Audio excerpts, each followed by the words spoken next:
Picture this. It's 1912, you're a wealthy Chicago businessman, and you've just spent your life savings on the perfect golf retreat in Lake Zurich, Illinois. You've got rolling fairways, pristine greens, and a beautiful clubhouse where University of Chicago professors debate philosophy over brandy. Life is pretty good. Then one day, a railroad company shows up at your door with a piece of paper that says they're taking half your property whether you like it or not. What do? Well, if you're Charlie Wood and the members of the Lake Zurich Golf Club, you do what any reasonable person would do. You steal 4 dead bodies from a medical school, bury them on your golf course, and declare your country club a cemetery. Welcome to one of the most bizarre, brilliant, and absolutely fetch legal maneuvers in American history. This is the story of how a handful of Chicago's elite literally used dead people to stop a railroad dead in its tracks. The golden age of golf and trains. To understand this incredible story, we need to step back to the Gilded Age of America. It's 1895 and Chicago is booming. The world's Columbian Exposition just showcased the city to the world, fortunes are being made in steel and meatpacking, and the wealthy are looking for places to escape the smoke and noise of the rapidly growing city. Enter the Lake Zurich Golf Club, founded in 1895 by a group of lawyers and professors from the University of Chicago. They purchased 70 acres of beautiful rolling land northwest of Chicago for $7,500, about $275,000 in today's money. Their vision was simple: create a private retreat where gentlemen could play golf, discuss important matters, and get away from the hustle and bustle of city life. The club was chartered as a golf course and retreat for men only. Women and children wouldn't be allowed into the clubhouse until 1946, which gives you an idea of just how exclusive and traditional this place was. The 9-hole golf course was laid out by James B. Fowlis from the St. Andrews Club in Scotland, because if you're going to build a golf course, you might as well get the best. But while the golf club was establishing itself as a bastion of old world tradition, America was in the midst of a railroad boom. By the 1870s and 1880s, railroad lines were stretching across the country like a massive steel spiderweb, connecting every town and city to the growing network of commerce and transportation. The first railway in Lake County was the Chicago and Northwestern Railroad, which arrived in Waukegan to much fanfare in 1855. By the early 1900s, railroad fever had reached even the smallest communities, and towns without railroad connections feared being left behind in the march of progress. The railroad comes to Lake Zurich. Now here's where our story gets interesting. The town of Wakanda, a few miles north of Lake Zurich, was desperate for a railroad connection. The townspeople had watched other communities grow and prosper with railroad access while they remained isolated in the countryside.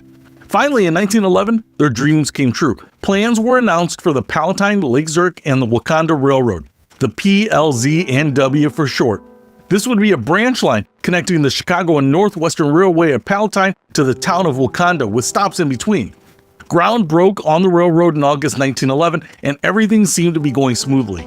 The railroad company purchased an 1885 built engine from the Chicago and Northwestern Railroad and named it Old Maud. Real photo postcards were made of the dedication ceremony with the first train arriving in Wakanda. It looked like a classic American success story, but there was one small problem. The most direct route from Palatine to Wakanda happened to run right through the property of the Lake Zurich Golf Club. Now, in the early 1900s, railroads had tremendous power. They could use eminent domain, the legal principle that allows the government to take private property for public use with compensation to acquire land for their routes. Railroad companies were essentially given the authority to take whatever land they needed as long as they paid what was deemed fair market value. For the PLZ&W Railroad, the Lake Zurich Golf Club property represented the most efficient and cost-effective route. Why build around the golf course when you could just take the land you needed and pay the owners whatever the court decided it was worth? The legal challenge. When the PLZ&W Railroad announced its intention to condemn part of the golf club property in 1912, Charlie Wood and the club members faced a crisis. This wasn't just about money, though losing part of their carefully designed course would certainly be expensive. This was about the survival of their exclusive retreat. Wood and the other members were lawyers, professors, and businessmen. They understood how the legal system worked, and they knew that fighting eminent domain in court was usually a losing battle. Railroad companies had deep pockets, political connections, and the legal precedent was clearly on their side. But Charlie Wood was not the type of man to give up easily. He started researching the legal intricacies of eminent domain law, looking for any loophole or exception that might save the club. And that's when he made a discovery that would change everything. Wood discovered that a cemetery cannot be condemned under eminent domain law. Think about that for a moment. In the hierarchy of American legal protections, there are very few things that are truly untouchable. Private property can be taken for public use. Businesses can be forced to relocate. Even churches and schools can be condemned if the public need is great enough. But cemeteries? Cemeteries are sacred. The legal system recognizes that disturbing the dead is not just impractical, it's morally unacceptable. The sanctity of burial grounds trumps even the mighty power of eminent domain. Wood had found his loophole: the body heist. Now, having discovered that cemeteries were immune to condemnation, Wood faced a small but significant problem. The Lake Zurich Golf Club was not a cemetery, it was a golf course. To claim cemetery protection, they would need to actually have dead people buried on the property. And that's where the story takes a turn that would make the writers of Ocean's 11 proud. Wood and his fellow club members, remember, these were doctors, lawyers, and professors from the University of Chicago, hatched a plan that was equal parts brilliant and kind of gross. They would acquire dead bodies and bury them on the golf course, instantly transforming the recreational facility into a legally protected cemetery. But where does one acquire dead bodies in 1912? Well, if you're well-connected doctors in Chicago, you go to the source, the medical schools. According to the records, 4 cadavers went mysteriously missing from Chicago's Rush Medical School. Now, the official story is that these were unclaimed bodies from the county morgue, people who had died with no family to claim them and no money for burial. In those days, such bodies were routinely donated to medical schools for anatomical study. The doctors, who were also club members, went to the county morgue for the unclaimed bodies of 4 deceased men. They transported these bodies to the golf course and gave them a proper burial, probably the most respectful treatment these unfortunate souls had received in their entire lives. The 4 men who became the unlikely saviors of the Lake Zurich Golf Club were Lathrop Washington, Terrence O'Brien, Irving Cohen, and Jackson Washington Johnson. Look at those names for a moment. Washington, possibly named after George Washington, O'Brien, clearly Irish, Cohen, Jewish, Johnson, possibly Scandinavian or English. These 4 men represented the great American melting pot, united in death to serve a purpose none of them could have imagined in life: the cemetery gambit. With the bodies properly interred, Wood moved to the next phase of his plan. The Lake Zurich Golf Club was officially incorporated as a cemetery. A tombstone was erected bearing the names of the 4 deceased men. Signs were posted marking the ad hoc cemetery. Legal paperwork was filed with the appropriate authorities, and just like that, the Lake Zurich Golf Club had transformed itself from a recreational facility into a legally protected burial ground. When the PLZ&W Railroad arrived with their condemnation papers, they were met with a surprise. The golf club's lawyers informed them that the property was now a cemetery and therefore could not be condemned under eminent domain law. Picture the scene: railroad executives, armed with the full power of eminent domain and backed by state and federal law, stopped cold by 4 dead bodies and a cleverly worded legal document. These captains of industry, who had bulldozed their way across the American landscape for decades, suddenly found themselves powerless against the sanctuary of the grave. The railroad company's lawyers scrambled to find a legal challenge to this maneuver. They argued that the cemetery was a sham, a transparent attempt to circumvent a legitimate eminent domain proceeding. They pointed out that the golf club had operated for 17 years without any burials, that the cemetery designation was obviously a last-minute legal fiction. But the law was clear: a cemetery is a cemetery. The presence of human remains, properly buried and marked, created legal protection that even the mighty railroad industry could not overcome. The PLZ&W Railroad had no choice. They could spend years and enormous amounts of money fighting this legal challenge in court with no guarantee of success, or they could simply reroute their railroad around the golf club property. They chose to reroute. The railroad's response and ultimate fate. Fortunately for the town of Wakanda, the cemetery gambit only caused a short delay while the railroad rerouted its tracks. The PLZ&W purchased property to the east of the golf club and built their line around the newly established cemetery. In 1913, Old Maud, the 1885 built engine purchased from the Chicago Northwestern Railroad, made its inaugural run on the new line. The dedication ceremony was a huge celebration, with real photo postcards commemorating the first train arriving in Wakanda. After years of dreaming about railroad access, the townspeople finally had their connection to the wider world. But the story of the PLZ&W Railroad was destined to be short and bittersweet. The little railroad faced challenges from the beginning. It never attracted enough passengers during the winter months, and it quickly began losing customers to the growing popularity of automobiles and trucks. The timing couldn't have been worse. Just as the railroad was getting established, Henry Ford's Model T was making automobiles affordable for the middle-class Americans. Roads were being improved, and people were discovering the freedom and convenience of personal transportation. The railroad changed names to the Chicago, Palatine, and Wakanda Railroad in 1921, but the name change couldn't solve the fundamental problem. America was falling out of love with small railroad lines and in love with the automobile. In 1924, only 11 years after its promising start, the dream of the PLZ&W Railroad came to an end. The company went bankrupt and the rails were scrapped. Old Maud was sold off, and the railroad that had seemed so threatening to the Lake Zurich Golf Club simply vanished into history. It's ironic when you think about it. The golf club members went to extraordinary lengths to prevent the railroad from taking their property, but they probably could have just waited a dozen years and the railroad would have disappeared on its own. The club's golden age. With the railroad threat eliminated, the Lake Zurich Golf Club settled into what would become its golden age. The club attracted some of the most prominent names in Chicago business, politics, and culture. Leo Burnett, who ran a world-renowned advertising company and created iconic characters like the Marlboro Man and Tony the Tiger, served as club president in the early 1960s. He boasted that Lake Zurich was the oldest club on the same location west of the Allegheny Mountains.